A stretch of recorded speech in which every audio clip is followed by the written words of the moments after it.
So, now what else would help you to be attractive to the marketplace besides more than one skill and more than one languages?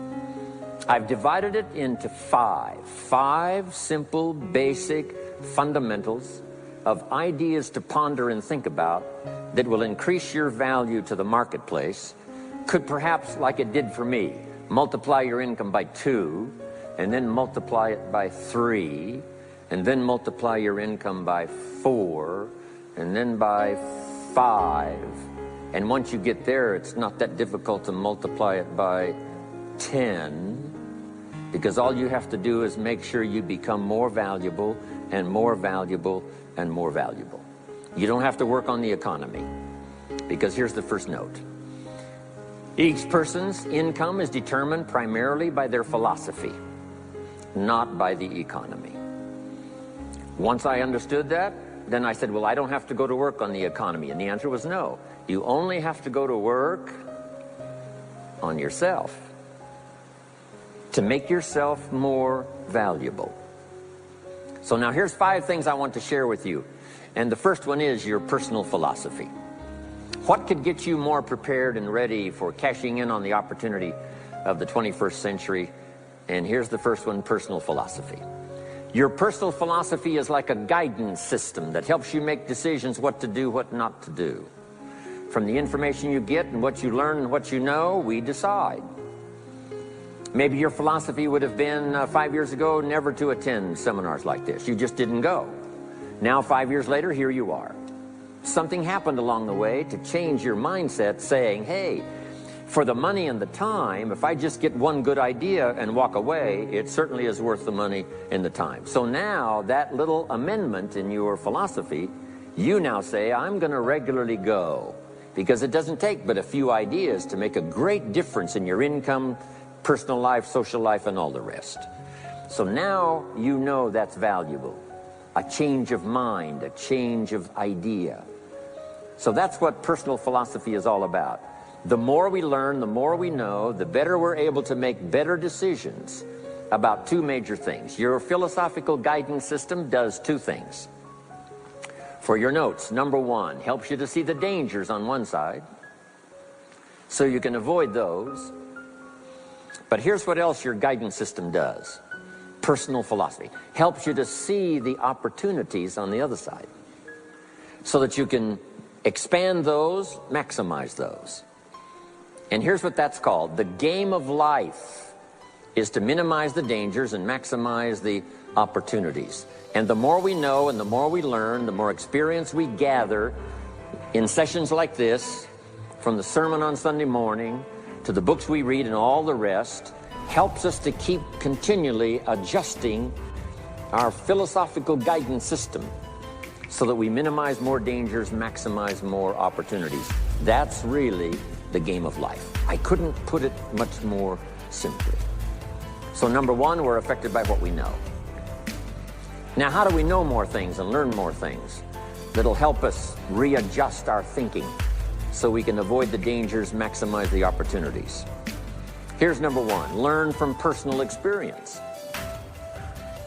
One way to learn to do something right is what? First, do it wrong, right? Mess up, and then you say, wow, that was costly.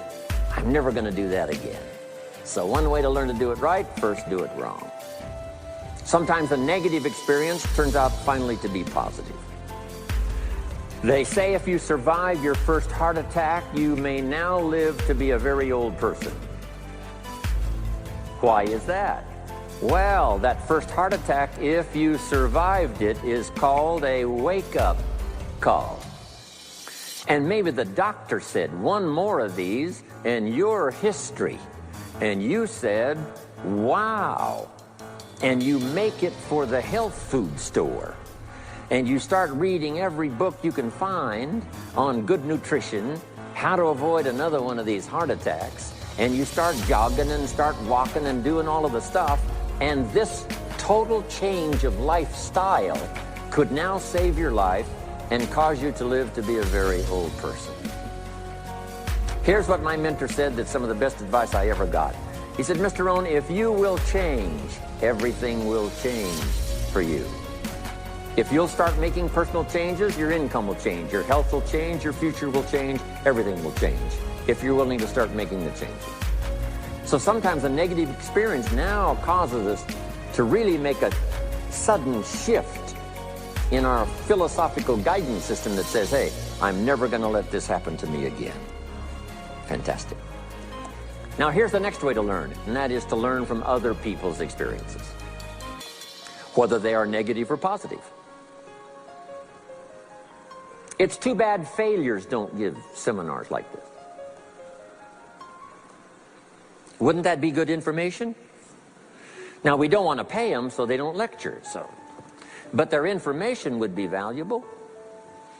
If you know a guy that's messed up his life for 40 years, you have to say, John, would you spend a day with me?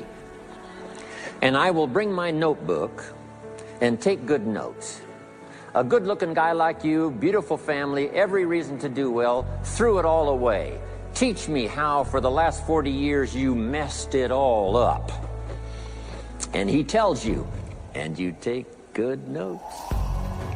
Learning from the negative side of someone's experience.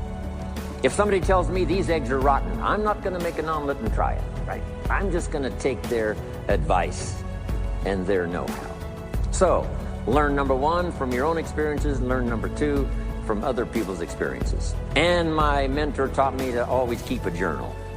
Here's what he said, don't trust your memory. If you want to live a dynamic life, multiplying your income, multiplying your future, be a good student. If a good idea comes your way, write it down, then ponder it, then perhaps go do it. Okay. Now, your philosophy comes from what you learn, comes from what you know, comes from other people's experiences. 3 ways now to learn from other people. Here's number one, learn from what you see. One of the great watchwords of these early years of the 21st century, pay attention. If you just watch, you can pick up clues. Success leaves clues. And if you'll be a better observer of the winners and the losers, those that are doing well and those that are falling behind, and just take mental notes and good notes and say, I'm going to adjust what I'm doing based on what I see. Here's number 2. We learn so much from other people based on what we hear. Here's good advice on that. Be a selective listener.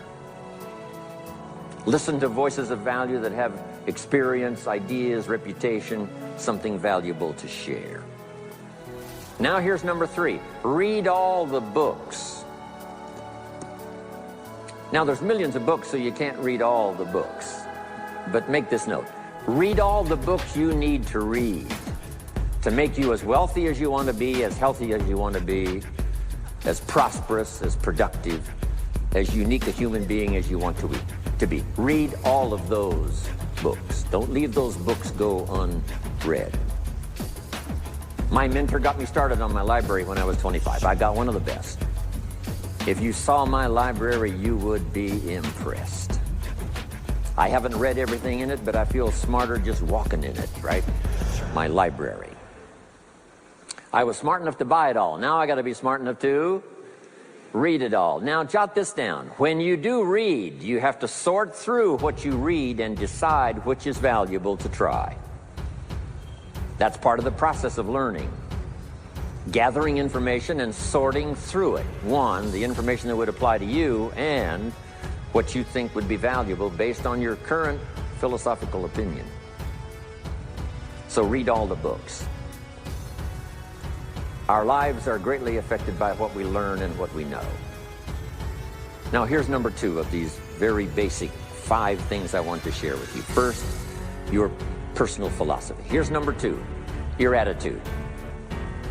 First, we're affected by what we know. When I talk to the kids in high school classes, college classes, that's the first thing I tell them. Get the information while you're here. Right? Nothing worse than being stupid when you get out of school. So get the information. Being broke is bad, but being stupid is what's really bad. And what's really, really bad is being broke and stupid. Nothing much worse than that, unless you're sick. Right? Sick, broke, and stupid. That's about as far as you can fall unless you're ugly, right? But surely that would be the ultimate, right? The ultimate negative life. Ugly, sick, broke, and stupid. So learn all you can. We're affected by what we know, so get the information. Don't be lazy in learning. Don't be lazy in going through the books, building your library, coming to classes like this consistently. Some of them will be so dramatic, your life will never be the same. Maybe this is one of those today. Next, we're affected by how we feel, attitude. This is the emotional part. We need the intellectual part to set sail. So as the winds blow, we can still get where we want to go. Redefine, keep strengthening our psychological and philosophical guidance system. But now we're also affected by the emotions. That's the power. And jot these notes down as I hurry along now. 4 things to consider on attitude and how you feel. Here's number 1. It's how you feel about the past. It's important to make the past useful. Past experience, even past losses, past failures, as well as successes. To review it and go back over it, see where you went wrong, correct that, invest that now in the future. Don't live in the past, and don't carry the past around like a burden, but simply use your past as one of your mentors to help refine mistakes, make some changes that you can invest now in the future. Here's the second attitude. It's how you feel about the future. We look back for experience. But number 2, we look forward for inspiration. Now, where does the inspiration come from? Looking forward. Here it is, learning to set goals. Number 1, decide what you want. Takes more than 5 minutes. Take some time and decide what you want. Where do you want to go? What do you want to do the next 10 years, 20 years? What would you like to become? How many skills would you like to learn? What are the books you want to read? How about the people you want to meet? The cities you want to visit? Experiences you'd like to have over this next period of time. Start thinking about all of that. Here's the next key. Write it all down. Building a life is like building a house. You wouldn't start building the house until you had it finished. Wouldn't you look foolish starting to build the house if it wasn't finished first? What if you were laying bricks and somebody came by and said, "What are you building here?" And you said, "I have no idea." See, they would take you away to a safe place. So building a life is a lot more important than building a house. And yet people treat it so carelessly and so casually about planning and making plans for what they want their life to work out to be. So I'm asking you not to be casual anymore. Start designing the future for yourself, for your family, for your business, for your future. Okay, decide what you want. Okay, so from the past we get experience, from the future we get excitement, inspiration by setting goals. Now here's the next advice. Put everything on your list of goals. Little things, insignificant to someone else but important to you. A goal list is important. You don't have to publish it in the local newspaper. My Japanese friend, Toro Ikeda, San Jose, California, put on his first list, a Caucasian gardener. I said, go Toro. Back then everybody had a Japanese gardener. He said, no, I'm Japanese. I want a Caucasian gardener. I like that. So set goals. Set the goals that'll turn you on, goals that'll get you excited. Put everything on your list. Now, here's the next attitude. It's very important how you feel about everybody. If you want to be a leader extraordinaire, here's what you learn. Each of us need all of us. One person doesn't make an economy. One person doesn't make a symphony orchestra. It takes all of us for each of us to be successful. Each of us need all of us, and all of us need each of us. Each gift is important as we bring it to the table, as we bring it to the country, as we bring it to the community. Learn to appreciate that. Each of us need all of us. Now here's the last one on attitude. It's how you feel about yourself. Nothing more powerful than self-confidence to start multiplying your income by 2, by 3, by 5, by 10. And where does that come from? Make the note. It comes from self-esteem. Doing the things you know you should do, and at the end of this day, your self-esteem is soaring and high. You've met the people you said you'd meet. You made the calls you said you would make. You did the things that you required of yourself to do. And at the end of the day, you feel great about yourself. That is one of the greatest motivating factors for the future, self-esteem, feeling good about yourself. Now let me give you the miracle piece of this formula. If you're ready, say, I'm ready. Here it is. Number 3 is activity. We're affected by what we do. Now we've gotten to the formula of how to turn ideas into reality, how to turn imagination into substance. It's called number 3, activity. So add these notes to it now. Activity is the work. Activity is the labor. You might add labor pains. I'm short on personal experience here, but the mothers in the room would tell us that we know what that's all about, labor pains. Why would an upcoming potential mother be willing to put herself through maybe a rather painful experience? She said, that's an easy answer, and it's for your notes. It produces new life. Why wouldn't she put herself to the labor? Now comes the miracle of new life. And whether it's new career life or new business life or new friendship life or new married life or new life of any kind, it has to come from the work. It comes from the labor. In fact, labor was so important. Here was the original formula for labor. If you have forgotten it, remind yourself. For your notes, 6 days of labor and what? 1 day of rest. Now it's important not to get those numbers mixed up. Why is that? Here's why. Why not 5-2? I don't know, maybe 5 and 2 would be okay. If God would have thought of 5 and 2, he might have made it 5 and 2. But you can't think of everything when you're putting one of these together. But maybe one of the reasons for 6-1, jot this down now. If you rest too long, the weeds take the garden. Not to think so is naive.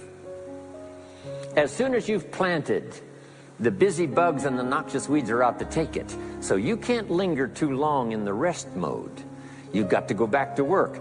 6 days of work, then rest and spirituality and friendship and change of pace.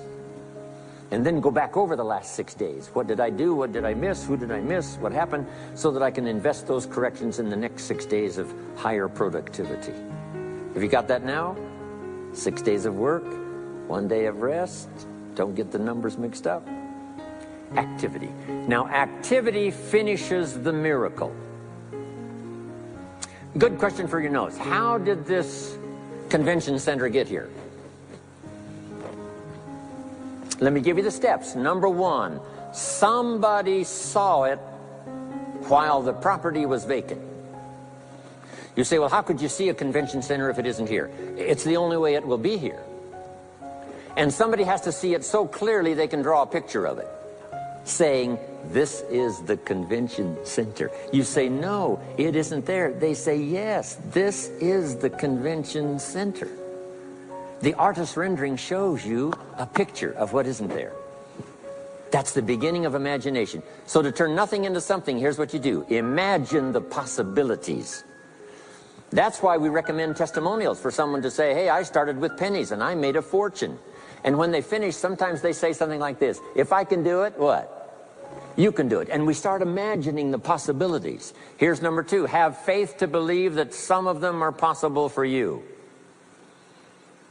And both imagination and faith are powerful forces. But we still don't have a hotel. We still don't have a house. Even though those are powerful forces, it is the beginning. Now, imagination and faith must be deposited in activity or it is wasted. But the finishing touch of the miracle process is now, go to work. Go to work and build a better career. Go to work and build good health. You can't have good health without the work. When did we start hearing that phrase? No pain, what? No gain. You got to do the work. You can read all the books until you're wise. You can have faith and believe until it is extraordinary. But now you must go to work. And if you'll learn to appreciate the work that produces the miracle of good health, the miracle of a career, the miracle of a relationship, the miracle of a fortune. Only humans now can do this. The birds of the field can't do it. No other life form can imagine and create something from nothing. Have faith and then build it and make it real. Only humans. It's an extraordinary gift. Depends on how often you use it. So number one of the ideas I wanted to share with you to make this an extraordinary opening year century for you is philosophy. We're affected by what we know. Second is attitude. We're affected by how we feel. Third is activity.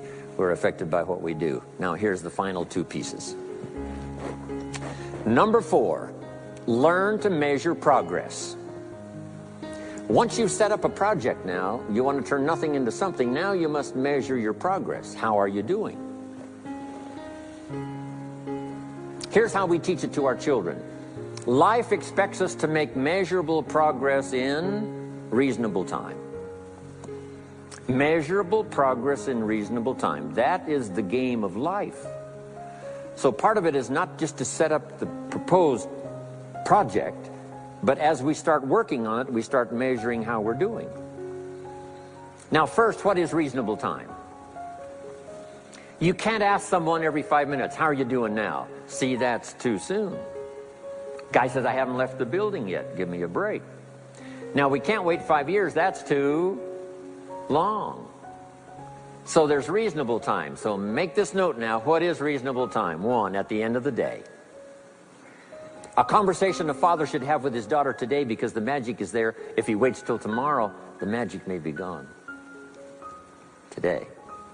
Next is a week. Make that note.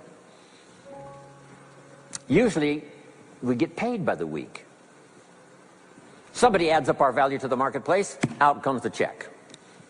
The next week, somebody adds up our value to the marketplace, out comes the check. What I learned to do is to change my value to the marketplace so the check kept getting bigger and bigger and bigger. I didn't have to change the economy. I only had to change myself. Measure your own progress. Success is a numbers game. We demanded of our children, how many years do you want your child to spend in 4th grade? Approximately.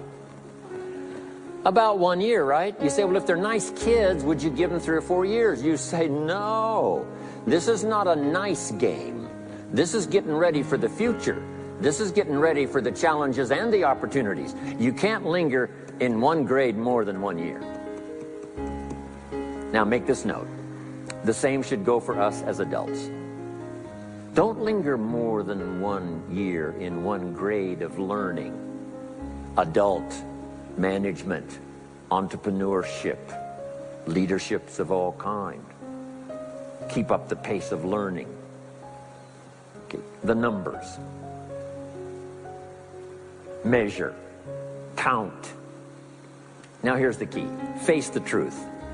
If you're only making this much progress, you know, there's no use trying to kid the world, no use trying to kid anybody else, and especially don't kid yourself. If in a period of time you've only made so much progress, you just got to swallow hard and say, this is the truth. I've got to face it. Now, what could I do to start increasing my progress and make my health better, make my income better, make my investments better, make my value to the marketplace much better, get busy learning the 2nd skill and the 3rd skill and the next language and the next language to increase my value? I got to get busy and do that. See if you will do that. I promise you, one of the greatest motivating factors in the world is progress. And if you'll measure it, you'll get excited. Now here's number 5 of the 5 major things I wanted to share with you to make these opening years of the 21st century really pay off for you. And here's the word, lifestyle. Learning to live well, because the ultimate essence of life is not a Ferrari. The ultimate essence is not a home. The ultimate essence is not a bank account. It's not $1 million. It's not a fortune. Here it is. The ultimate essence of life is learning to live a good life. That's the key. Whether you have modest resources or whether you have mega millions, either way, the real key is learning to live a good life. And so in my closing 5 minutes, let me give you what I think is a good list. Now, this is the short list. In other presentations, I cover a longer list, but this is called Jim Rohn's short list for living the good life. Here it is. Number 1, productivity. You really won't be that happy if you don't produce. And here's the next bit of advice on that. Produce to the max if you possibly can. To produce a little is okay. To produce enough is okay. To produce some to get by is all right. But why not try productivity to the max? Andrew Carnegie, who built the steel industry back in the 30s, here's what Andrew said. I'm going to spend the first half of my life accumulating money. I'm going to spend the last half of my life giving it all away. He got so inspired by that goal that the first half of his life he accumulated $400 million, which back in the 30s was a lot of money. A mega fortune. Guess what he did the last half of his life? He gave it all away.